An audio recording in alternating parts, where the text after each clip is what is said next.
Don't speak Vernac in my class.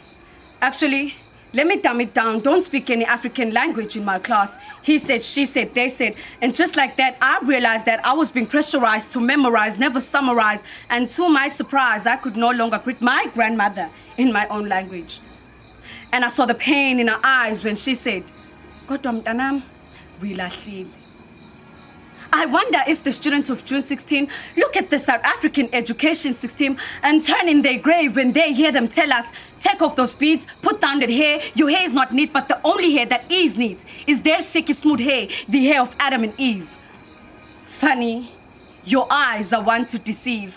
I wonder if the students of June 16 turn in their grave when they hear them tell us, you people are too loud, every time I corrected them for mispronouncing my name.